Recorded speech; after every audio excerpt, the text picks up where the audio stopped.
तर आपण बघूया गाडीचं म्हणजे CNG बसलाय बरोबर 10 किलो म्हणजे 958 रुपयाचा CNG आत्ताच बसलाय आणि बघू आता किती ॲव्हरेज देते गाडी. पण 7वा टोल नाका आता क्रॉस केलेला आहे आणि आता थोडंसं बघायचं थोडंसं काय ते खायला प्यायला दिसतंय.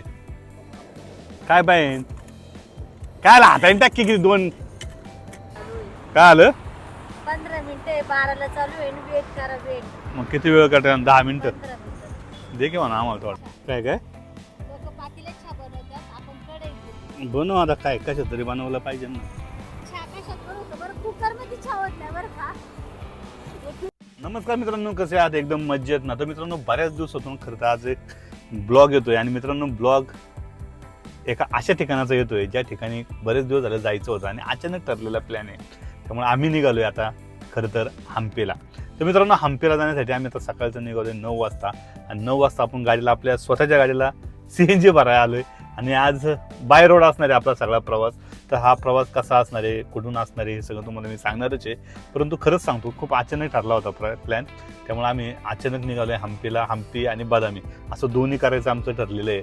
आणि खरं तर ते सौंदर्य बऱ्याच लोकांकडून ऐकलं होतं की अशी हम्पी आहे. तर ते बघितल्यानंतर तिथला जायचा मोह काय आवरलेला नाही आहे.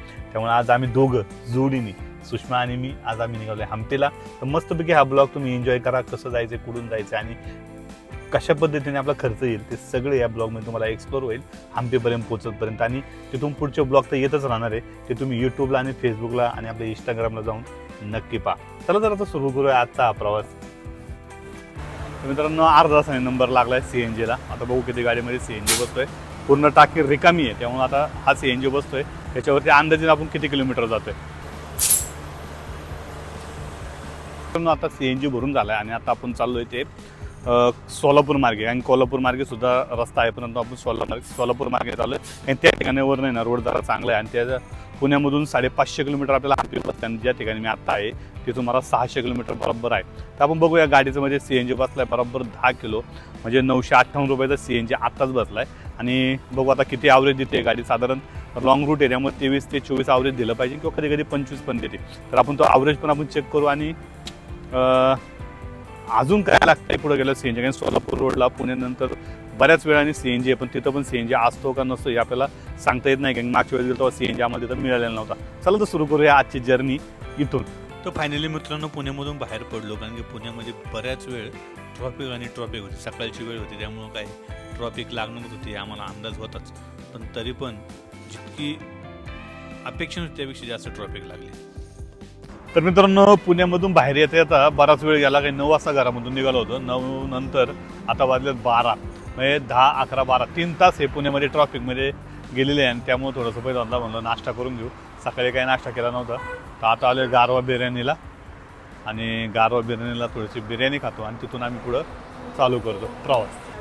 काय आलं 15 मिनिटं 12ला चालू आहे वेट करा वेट.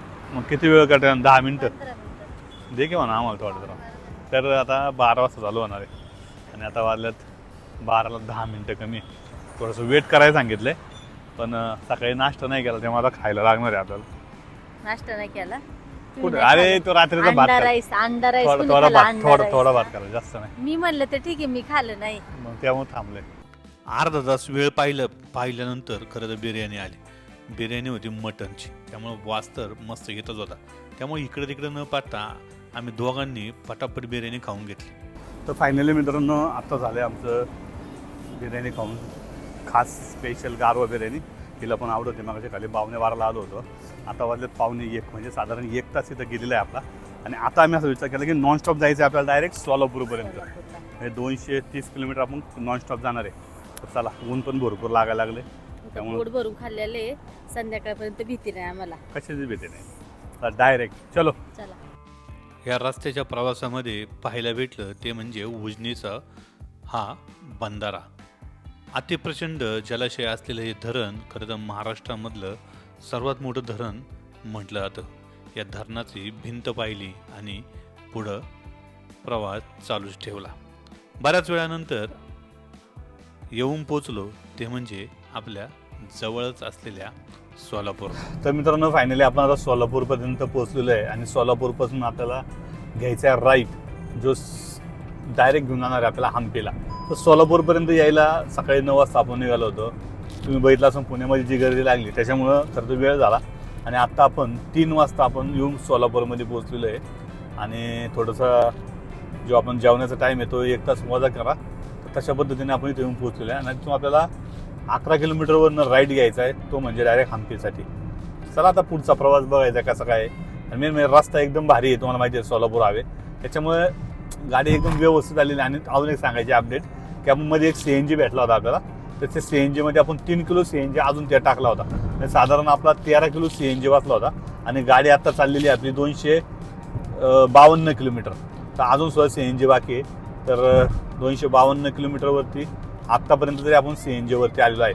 आणि अजून तुम्ही बघू शकता निम्मी टाके अजून CNG चे आहे. तर बघू किती ॲव्हरेज देते आणि कितपर्यंत पोहोचतोय आपण 13 किलो CNG मध्ये. चला तर फायनली आपण सोलापूरला पोहोचलो आहे आणि सोलापूरच्या बायपासने आपल्याला जायचं आहे आता या रोडला. तर लक्षात ठेवा हे बायपास लक्षात ठेवा तुम्ही. इथून आपल्याला म्हणजे राईड घ्यायचा आहे मेन रोडवरनं जो सोलापूरला समोर जातो त्याच्यापासून राईड घ्यायचा आहे. राईड घेतल्यावर आपण पोहोचतोय ते वरती विजापूर रोडला. तर हे बघू शकताय हा सर्कल मारून जायचं आहे आपल्याला. इथून आपण डायरेक्ट पोहोचतोय. इथून आपल्याला जे किलोमीटर आहे ते 322 किलोमीटर आहे. म्हणजे आपण आतापर्यंत इथं पोहोचलोय सोलापूरपर्यंत 250 किलोमीटर आणि तिथून तेवढंच जायचं, त्याच्यापेक्षा जास्त आहे आपल्याला 322 किलोमीटर जायचं आहे हम्पीला. आता वाजल्यात खरं तर 4 वाजलेत आपल्याला आता सोलापूरपर्यंत. तर चला इथून पुढे किती वेळ दाखवतोय, किती वेळाने पोहोचतोय आपण. संध्याकाळी 10:25 आपल्याला मॅप दाखवतोय पोहोचण्यासाठी. तर बघू आता आपण किती वेळात पोहोचतोय ते. रस्ता कसा आहे पुढे अजून माहिती नाही आपल्याला. सोलापूरपर्यंतचा असलेला रोड आहे, एकदम मस्त आहे. त्यामुळे इथपर्यंत तुम्ही एकदम व्यवस्थित गाडी आणू शकताय. 100च्या स्पीडनी सुद्धा येऊ शकताय तुम्ही, इतका भारी रोड आहे. चला तर पुढची अपडेट तुम्हाला पुढे देतो. तर मित्रांनो आता आम्ही थांबलो एका बाउंड्रीच्या थोडंसं अलीकडं आणि थोडंसं असं वाटत होतं चहा प्यायचा. पण काय आलं माहिती आहे का, चहा प्यायला नेमकं आम्ही जे पातेलं आहे तेच आणलं नाही, बाकी सगळं घेऊन आलं आहे. तर बघू कशा तरी जुगाड करू, काय बनवता येतं का ते बघू. आता थोडं बाउंड्री फक्त 10 ते 15 किलोमीटर राहिलेली आहे. तर बाउंड्री एकदा क्रॉस केली की आपण पोहोचतो आहे कर्नाटकमध्ये. तर खरं तर सांगू आत्ता पण रस्ता इतका भारी आहे ना, रस्त्याचं अजिबात टेन्शन नाही. त्यामुळं गाडी चालवायला पण काय वाटत नाही आहे. आतापर्यंत 4 टोल लागलेले आपल्याला, 4 टोल नाके लागल्यात. साधारण 550-600 रुपये लागलेले आपले टोलचं अमाऊंट. आकच घ्यायला पाहिजे, तू का नाही घेतलं ते नेमकं पातेलं घरी राहिलंस. हे घेतलं का, सिलेंडर घेतलं आहे का, मग घ्यायचं. हे आले सगळं विसरून, हे आलं घेऊन कामं नाही राहत. ठीक आहे, तर आता आपण तर मस्तपैकी सगळं बनवूया. हवा पण जास्त लागते. काय लोक पातेल्यात चहा बनवतात, आपण कढईत बनव आता, काय कशात तरी बनवलं पाहिजे ना. चहा कशात बनवतो बरं, कुकर मध्ये चहा होत नाही बरं का.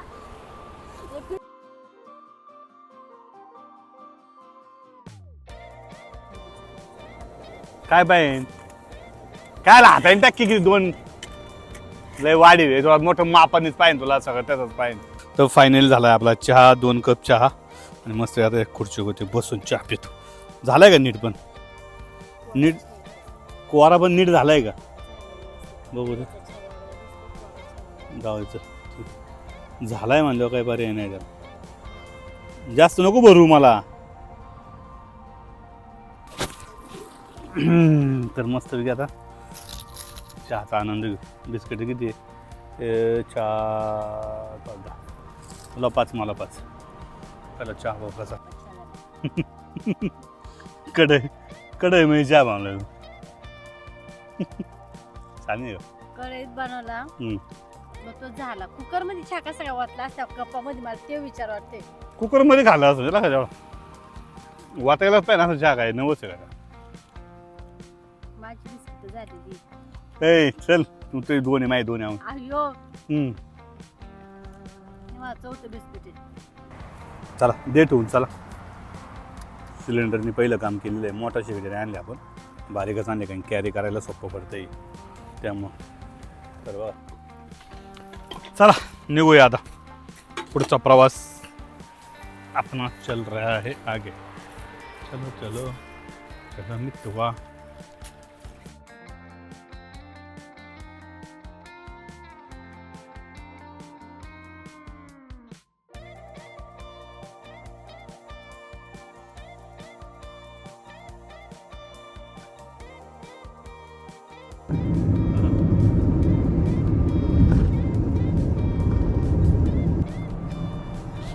तर मित्रांनो गाडी आता आपली शिफ्ट झालेली आहे पेट्रोलवरती. तुम्ही बघू शकताय, दाखवते इथं बघू शकताय. गाडी आता 335 किलोमीटरला शिफ्ट झालेली आहे पेट्रोलवरती. म्हणजे साधारण आपल्या ज्या गाडीने 13 किलो आपण CNG भरला होता आणि 13 किलो CNG मध्ये आपली गाडी आलेली आहे 335 किलोमीटर. म्हणजे साधारण 25.5 किंवा 25.2 असं याचा ॲव्हरेज पडलेलं आहे.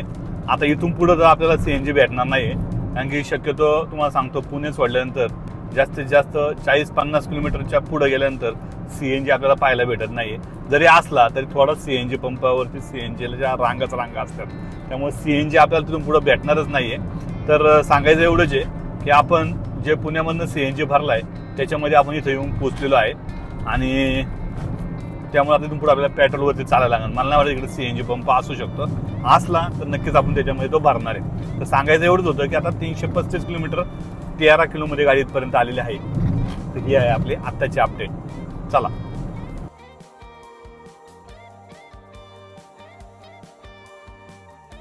तर आता आपण थांबलोय पुन्हा एकदा हवेवरती. आता वाजल्यात खरं तर 6:45 वाजता. दिवस मोठा आहे त्यामुळे उजेड भरपूर दिसतोयच आहे. पण एक महत्त्वाची गोष्ट थोडी आता मला एकदम भारी वाटली ती म्हणजे समोर बघा सनसेट पाहायला भेटतोय, सूर्यास्त होत आहे आणि मस्तपैकी लालेलाल असा हा सूर्यास्त. आणि बघा कसा दिसतोय, तुम्हाला एक अंदाज येईल की या ठिकाणी मस्त असा सूर्यास्त पाहायला भेटलोय. आणि थोडा वेळ थोडी झोप पण यायला. सकाळी जरा लवकर निघालो होतो 9 वाजता आणि रात्री जरा लेट झोपलो होतो, त्यामुळं झोप येते. थोडंसं तोंड वगैरे धुतो, पुन्हा एकदा फ्रेश होतो आणि पुन्हा एकदा आपल्या पुढच्या मार्गाला जातो. आणि इथून पुढे आपल्याला हम्पीला आलेले फक्त 152 किलोमीटर. 152 किलोमीटरचा प्रवास आहे. आता थोडासा वेळ कमी दाखवत आहे, मग 10:30 दाखवत होते, आता 10 दाखवत आहे. त्यामुळे 10 वाजल्यापर्यंत पोचायला पाहिजे असं अपेक्षित आहे. पुढं रस्ता काय आपल्याला माहिती नाही आहे. पण दुसरी एक गोष्ट, आता इथं येतपर्यंत पुढं CNG भेटला नाही आहे, लक्षात ठेवा. आता आपल्याला पेट्रोल पंप भरायचं आहे, कारण 2च कांड्या राहिलेल्या आहे पेट्रोलच्या. आपण पुढे जाऊन पेट्रोल पंपावरती पेट्रोल भरू. त्याला पहिले जरा फ्रेश होऊया.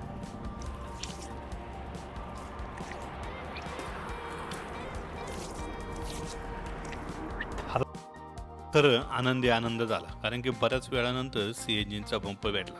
आणि मित्रांनो या ठिकाणी असलेला CNG खरं तर भरपूर असा प्रेशरचा होता. मस्तपैकी CNG भरला मित्रांनो. तर गाड्यासुद्धा कमी हे सुद्धा पाहायला भेटले, कारण की एवढ्या CNG पंपावरती फक्त आपलीच गाडी होती.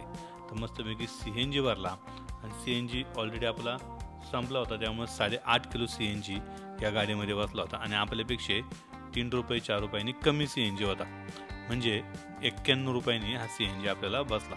त्यानंतर आम्ही पुढं प्रवास चालू केला. संध्याकाळची वेळ होती आणि शेवटचा टोल नाकासुद्धा पार केला होता. साधारण आपल्याला हम्पीला येतपर्यंत पुणे ते हम्पी असे 9 टोल नाके तुम्हाला इथे लागतात. आणि या टोल नाक्यांची एकूण जर पैशाची किंमत पाहिली तर ती 850 रुपयापर्यंत होती. तर मित्रांनो असं करत आम्ही फायनली टोल नाका शेवटचा 7वा टोल नाका आता क्रॉस केलेला आहे. आणि आता थोडंसं बघायचं, थोडंसं काय ते खायला प्यायला दिसतंय. चला विचार करते काय खायचं का. जेवायचं आहे पुढं, पण थोडंसं लय थकल्यागत झाले, त्यामुळे थोडंसं थंड बिंड काय आहे का बघू. चल चिक सोया स्टिक, दुसरं काय घ्यायचं नको. काय घेतलं आता वाटाणं फुटाणं आणि एक कोक घेतला. तर जरा टाइमपास होईल तेवढा. दे रे नको. फायनली आम्हाला हम्पीचा बोर्ड दिसला आणि खरं तर भारी वाटलं, कारण की हम्पी होती फक्त 16 किलोमीटर.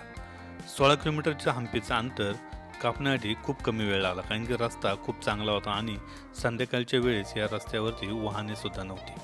आणि अजून एक महत्त्वाची अपडेट द्यायची की तुम्हाला इथे संध्याकाळी 10 नंतर या ठिकाणी काहीच भेटणार नाही. तर मित्रांनो हे आहे हम्पीला जाण्याचा ई कमान. इथे तुम्हाला अनेक खरं तर होमस्टेवाले इथं मिळून जाईल. आम्हीसुद्धा यामध्येच एका होमस्टेला निवडलं, कारण की संध्याकाळची वेळ होती, त्यामुळे जास्त वेळ घालवण्यासाठी तेवढा वेळ पण नव्हता. त्यामुळे आम्ही इथंच एका होमस्टेसाठी निघून आलो. तर आमच्या समोर असलेली गाडी आम्हाला त्या होमस्टेकडे घेऊन निघाली. खरं तर न्यू हम्पी म्हणून हा एक खरं तर एरिया आहे. या एरियामध्ये तुम्हाला घरगुती असे स्टे बघायला भेटेल, ते सुद्धा कमीत कमी पैशामध्ये.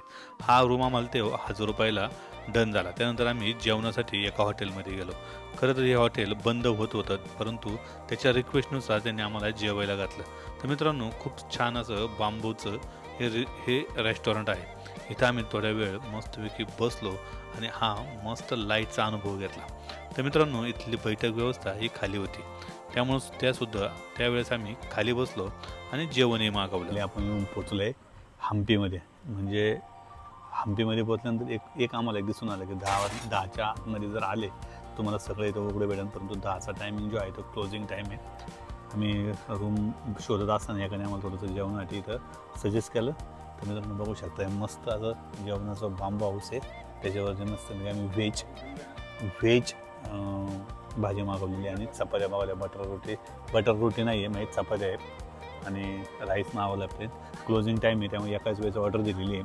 तर आता आपण रूम याच्यानंतर शोधणार आहे. तर मित्रांनो, आता आपण पहिलं जेवून घेऊ आणि नंतर या हॉटेलचा ॲम्बियन्स एकदम छान होता. म्हणजे तुम्हाला इथं आल्यानंतर एकदम शांतता वाटत होती.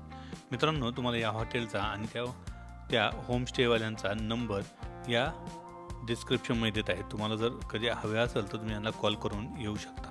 तर मित्रांनो, फायनली आम्ही रूमवरती जाऊन पोचलो. सगळ्या बॅग वगैरे उतरवल्या आणि रूममध्ये गेलो, कारण की आता वाजले होते संध्याकाळचे 12:30. तर मित्रांनो, 12:30 वाजले होते, त्यामुळे आम्ही पटकन रूममध्ये चेक इन केलं, कारण सकाळी लवकर उठून आपल्याला पुढचं नियोजन करायचं होतं. चला मित्रांनो, व्हिडिओ कसा वाटला ते नक्की सांगा आणि हम्पीची सर्व सिरीज बघायला विसरू नका, कारण की आपण हम्पीची ही संपूर्ण हम्पी आपण एक्सप्लोअर करणार आहोत. त्यामुळे आपल्या मराठी भाषेमध्ये ही संपूर्ण हम्पी तुम्ही पाहायला विसरू नका.